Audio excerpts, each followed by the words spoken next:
గురుగారు, ఒక ఇంటికి మెట్లు కూడా చాలా కీలకమైన ప్రభావం చూపిస్తాయి అంటారు. మెట్ల కింద బాత్రూమ్ కట్టినా, లేతే మెట్లు వేరే వ్యతిరేక దిశలో కట్టినా, ఇలాంటి వాళ్ళ వల్ల ఎటువంటి ప్రభావం ఉంటుందంటారు? మెట్లు సాధారణంగా ఇంటికి బయట కట్టడం ఆనవాయితీ. ఫస్ట్ ఫ్లోర్‌కి, సెకండ్ ఫ్లోర్‌కి వెళ్ళటానికి. అది రోడ్డును బట్టి, ప్రధాన ద్వారాన్ని బట్టి ఒక పర్టిక్యులర్ ఏరియాలో మెట్లు కట్టడానికి నిర్దేశిస్తారు. మెట్లు కట్టకూడని ప్రదేశాలు కొన్ని ఉంటాయి. సాధారణంగా ఇంటికి ఈశాన్య మూలన పైకి ఎక్కే మెట్లు కట్టకూడదు. బయట కానీ, లోపల కానీ. అది బరువు ఎక్కువ, చాలా విపరీతమైనటువంటి చెడు ఫలితాలు ఉంటాయి. అదే డూప్లెక్స్ ఇండ్లు అనుకోండి, ఇంటి లోపల మెట్లు కడతారు. మెట్లు కట్టి మెట్ల కింద ఖాళీ స్థలం ఊరికే వదిలేయటం ఎందుకు అని ఒక స్టోర్ రూము ఏదో కట్టేస్తారు, బాత్రూమ్స్. వీటి వల్ల అనేక రకాల చెడు ఫలితాలు ఉంటాయి. మెట్లు కట్టకూడని ప్రదేశంలో మెట్లు కట్టడం వల్ల వచ్చే దుష్పరిణామాలు వేరే. మెట్లు కట్టదగిన ప్రదేశంలో మెట్లు కట్టినప్పటికీ వాటి కింద ఇట్లా స్టోర్ రూమ్స్, లేకపోతే టాయిలెట్స్, బాత్రూమ్స్ ఇవన్నీ కట్టడం మళ్ళీ తీవ్రమైన దోషం కిందకు వస్తుంది.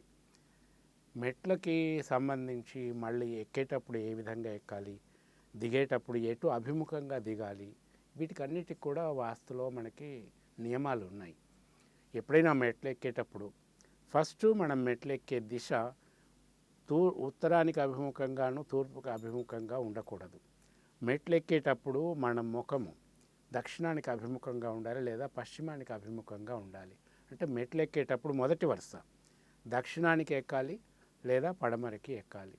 దీనికి భిన్నంగా ఉన్నప్పుడు ఫలితాలు బాగుండవు. ఇట్లా అనేక రకాల నియమాలు ఉన్నాయి. సాధారణమైన ఈ ఫండమెంటల్స్ కొంచెం తెలుసుకొని ఉంటే చాలా వరకు వీటిని అవాయిడ్ చేసుకోగలుగుతాము. ఆల్రెడీ మెట్ల కింద టాయిలెట్స్, బాత్రూమ్స్, పూజా గది, లేకపోతే స్టోర్ రూమ్ ఇట్లాంటివి కట్టి ఉన్నారనుకోండి, విపరీతమైన సమస్యలు ఉంటాయి. ఇల్లు వాస్తు ప్రకారం బాగున్నా సరే ఈ ఒక్క నెగటివ్ చాలా తీవ్రమైన చెడు ఫలితాలు ఇస్తుంది. ఇట్లాంటివి ఉన్నప్పుడు అవి మెట్లు ఉండదగిన ప్లేస్లో మెట్లుంటే మెట్లను అట్లాగే ఉంచేసి, మెట్ల కింద కట్టినటువంటి పూజా గదులు కానీ, బాత్రూమ్స్ కానీ, స్టోర్ గదులు కానీ తీసేసి మెట్ల కింద టోటల్ ఖాళీ స్థలం వదిలేస్తే చాలా వరకు సమస్యలు పరిష్కరింపబడతాయి. ఒకవేళ మీరు ఇట్లా కట్టుకొని ఎవరైనా ఈ సమస్యల్లో ఉన్నప్పుడు ఈ దోషాన్ని నిర్మూలించటం వల్ల మీకు దోషం పోవటం వల్ల సమస్యలు పోతాయి.